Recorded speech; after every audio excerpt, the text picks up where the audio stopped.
Welcome back to the Money Wisdom Podcast, powered by Johnson Bernetti.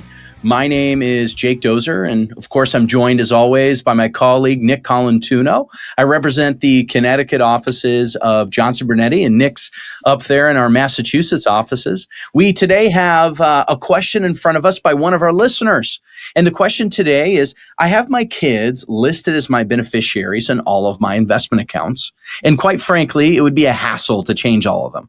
But I got remarried about a year ago, and I'm going to get a new will and estate plan with my new spouse. Can I make sure that it leaves everything to him if I die first, and have a lawyer make sure it overrides the beneficiaries on my accounts?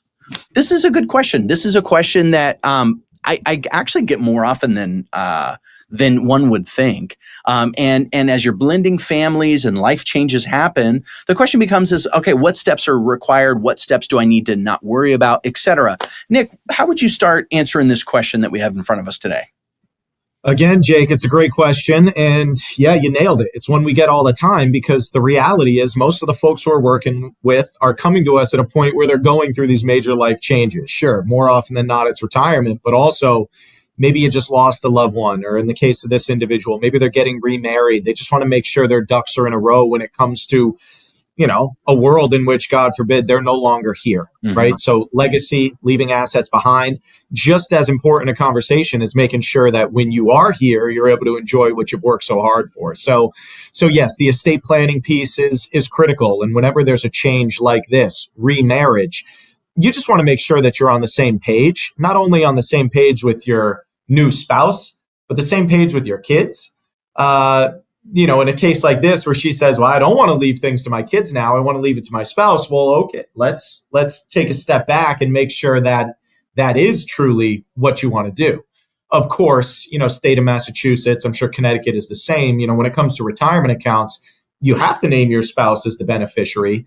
But when it comes to further planning, there's obviously a lot more than that you want to be thinking about. So, the basics of that estate planning conversation, Jake, as you're aware, getting an updated will. Now, a living will is where you're not only saying, okay, when I die, this is who I want to get what, but furthermore, spelling out things like medical directives, power of attorney, healthcare proxies, who makes those decisions for you, whether it's financial or whether it's medical, in the event that, God forbid, you're incapacitated and unable to make those decisions for yourself. So it's a lot more than just the money. Who gets what, right? Estate planning goes a lot deeper and not only talks about final wishes, but really putting a plan in place for all the worst case scenarios. You're exactly right. And to hit at the specifics of the question is, do I really have to deal with this headache? The short answer is yeah. Could you theoretically get away with not updating the beneficiaries on each of your accounts? Sure, but you're going through the effort to put a will and things of that in place. It's really not that much work more to put beneficiaries on the accounts.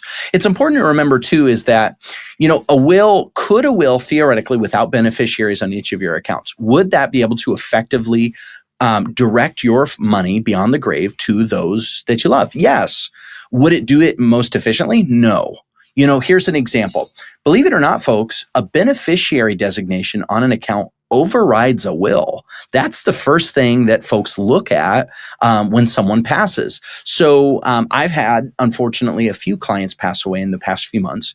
And in those scenarios, had they simply left the beneficiary spot blank or put to the estate of John Doe or Jane Doe, what happens now is these assets now, number one, has to be dispersed from the accounts that they're in into an estate account. And then number two, disperse from the estate account to each beneficiary. What are the practical issues with that? Well, number one, time. Now you have to wait for probate court to settle before anyone gets a dime of money in their hands. Number two, taxes. If you're like most folks that we encounter, a lot of your money is tied up in a pre-tax traditional IRA or 401k. Do you really want that money to disperse from that account into an estate account fully taxably and then trickle out to your loved ones, as opposed to having a beneficiary in the account where those beneficiaries now have more flexibility of the speed of which they take distributions, which allows them to spread the taxes out further and therefore pay less to Uncle Sam? I think that that's worth 20 extra minutes to update your beneficiaries. Nick, what other things do people need to be aware of about the reality that, you don't want to skimp on this estate planning stuff beyond, taxes, beneficiaries? Is there anything else we need to be aware of? I mean, it's a mindset. I mean, so many folks just don't even want to go down that road. They don't even want to talk about a scenario in which they could, not be here. So it's really getting out in front of it. The easiest way to gain comfort in those conversations is you just have to get used to having those conversations. And unfortunately, with a lot of the folks that we're working with, maybe we're a little too used to having those conversations because, like you said, and I'm in a similar boat, the folks we work with, I mean, we've had folks pass away. So it happens. You don't want to, bury your head in the sand and then leave a mess behind for the people that you care about, because that's a very difficult time for them in and of itself.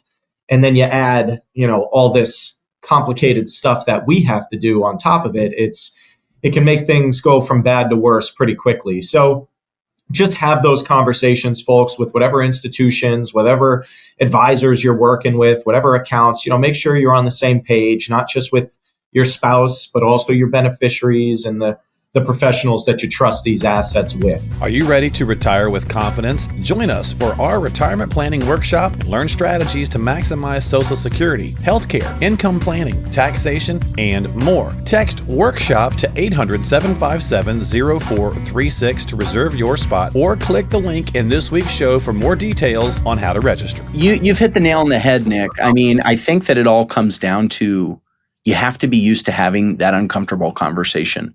The reason we do this is to not leave a mess and a headache to those we love when we're no longer here. And so take the time to do it right. Take the time. What's that old adage? Measure twice, cut once. And as Nick mentioned early on, making sure that your kids know what's going to happen on paper, making sure that your advisor knows what your wishes are, making sure that your attorneys are looped in.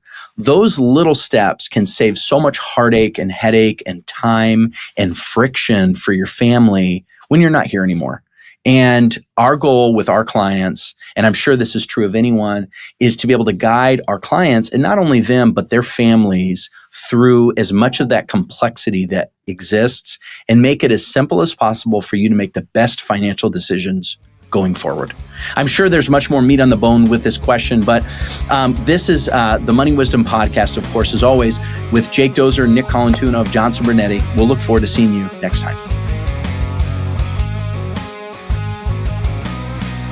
Investment advisory services offered through JB Capital LLC. Insurance products offered through JN Financial LLC.